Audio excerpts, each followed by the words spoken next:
Top quality और consistent performance के लिए सिर्फ सिल्वर पंप नाम याद रखना।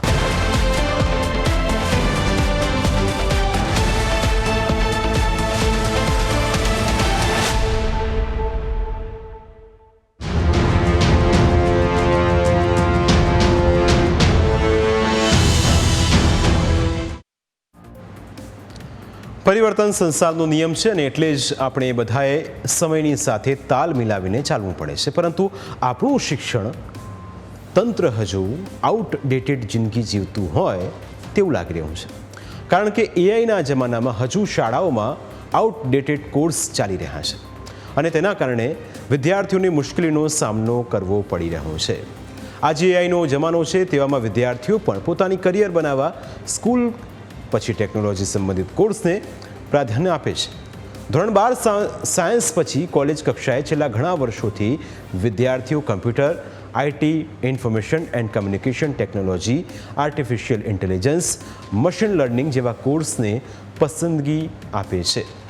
છેલ્લા કેટલાય વર્ષોથી મોટાભાગની કોલેજમાં કમ્પ્યુટર અને આઈટી આધારિત કોર્સની સીટો સૌથી પહેલાં ભરાઈ જાય છે. ધોરણ 12 સામાન્ય પ્રવાહના વિદ્યાર્થીઓ પણ BCA, BSc IT, MCA, MSc IT જેવા કમ્પ્યુટર સંબંધિત અભ્યાસક્રમોમાં કરિયર બનાવવા માટે ઉત્સુક જોવા મળે છે. પરંતુ ચોંકાવનારી વાત એ છે કે વિદ્યાર્થીઓ ધોરણ 12 પછી કમ્પ્યુટર સંબંધિત કોર્સને પ્રાયોરિટી આપે છે. તે જ વિદ્યાર્થીઓ ધોરણ 10 અને 12માં કમ્પ્યુટર વિષયની પસંદગી જ નથી કરતા. ધોરણ 12 સામાન્ય પ્રવાહના છેલ્લા 5 વર્ષના ટ્રેન્ડની વાત કરીએ તો ખ્યાલ આવશે કે કેટલા વિદ્યાર્થીઓ કમ્પ્યુટર વિષય પસંદ કરી રહ્યા છે. વર્ષ 2021ની વાત કરીએ, સામાન્ય પ્રવાહના 26.9% અને વિજ્ઞાન પ્રવાહના 60.39% વિદ્યાર્થીઓએ કમ્પ્યુટરનો વિષય લીધો હતો. વર્ષ 2022માં સામાન્ય પ્રવાહના 25.82% અને વિજ્ઞાન પ્રવાહમાં 58.88% વિદ્યાર્થીઓએ કમ્પ્યુટર વિષય લીધો હતો. વર્ષ 2023માં સામાન્ય પ્રવાહના 20.30% વિદ્યાર્થીઓએ કમ્પ્યુટર વિષય લીધો હતો, જ્યારે વિજ્ઞાન પ્રવાહના 59.53% વિદ્યાર્થીઓએ કમ્પ્યુટર વિષય પસંદ કર્યો હતો. વર્ષ 2024માં 19.9% સામાન્ય પ્રવાહના વિદ્યાર્થીઓએ કમ્પ્યુટર વિષય લીધો હતો, જ્યારે વિજ્ઞાન પ્રવાહના 56.95% વિદ્યાર્થીઓએ કમ્પ્યુટર વિષય પસંદ કર્યો હતો.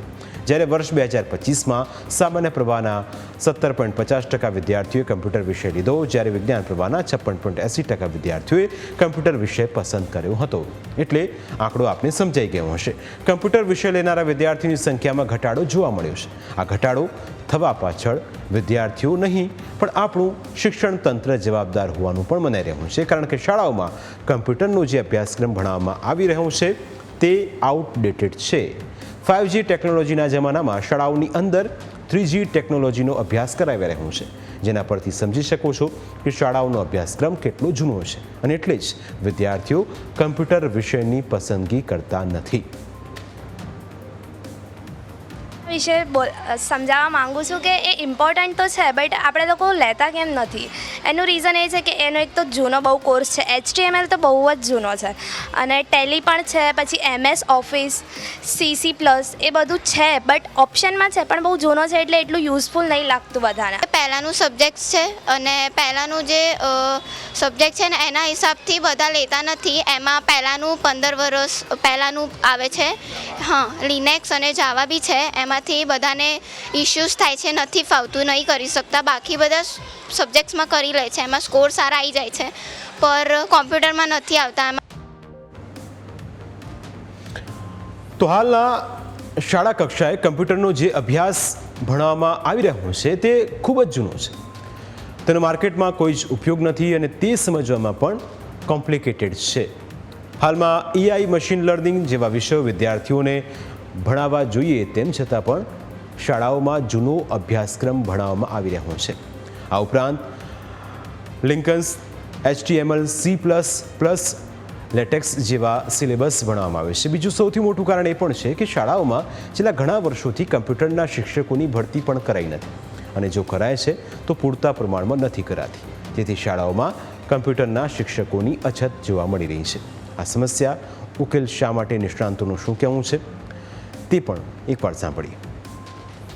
આઉટડેટેડ અભ્યાસક્રમ છે અને એ અભ્યાસક્રમ જે નવો તમે વિચાર કરો કે ભાઈ કેરાલા જે છે કેરળ જે એની અંદરમાં હાલમાં રોબોટિક વિષય જે છે એને ફરજિયાત કરવામાં આવ્યો છે અને ફિનલેન્ડથી ડેલિગેટ્સ જે છે એ કેરળની અંદરમાં આવી અને કઈ રીતે આ બધું પ્રોસિજર કરવામાં કેરળના સ્ટુડન્ટને કરવામાં આવ્યું છે એનો અભ્યાસ કરી અને ફિનલેન્ડ જે દેશ છે એણે પોતાના ત્યાં આ વિષયને ફરજિયાત કર્યો છે.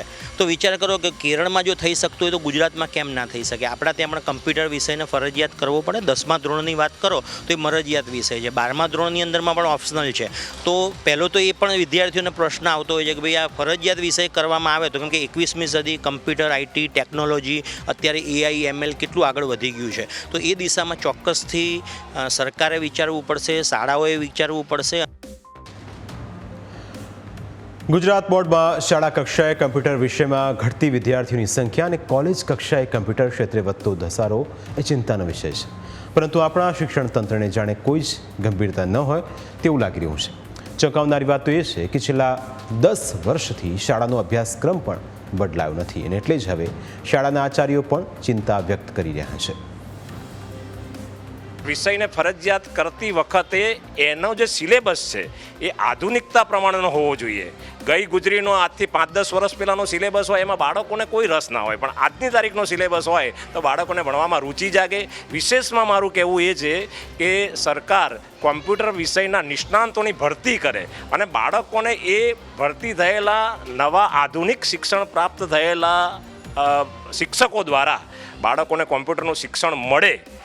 માત્ર બીકોમ એમકોમ બીએડ એ વાત નથી, પણ આઈટી ફિલ્ડના તજજ્ઞો દ્વારા જો કોમ્પ્યુટરનું શિક્ષણ મળે તો 100% કોમ્પ્યુટર વિષયમાં બાળકો રસ લેતા થશે. ચોંકાવનારી વાત તો એ છે કે અત્યાર સુધી શિક્ષણ તંત્રનું આ બાબત પર કોઈ ધ્યાન ગયું નથી. આપણે ત્યાં મુશ્કેલી એ છે કે જ્યારે આગ લાગે ત્યારે કૂવો ખોદવાની કામગીરી શરૂ થતી હોય છે. વિદ્યાર્થીઓને તેમના માતા પિતા હવે આધુનિક છે, પણ ગુજરાત બોર્ડનો સિલેબસ હજુ જૂનવાણી છે. આ સિલેબસ જલ્દી બદલવામાં આવશે તો વિદ્યાર્થીઓ અભ્યાસમાં રસ લેતા થશે અને પોતાનું ભવિષ્ય ઉજ્જવળ બનાવી શકશે. આ તો વાત થઈ શાળાની.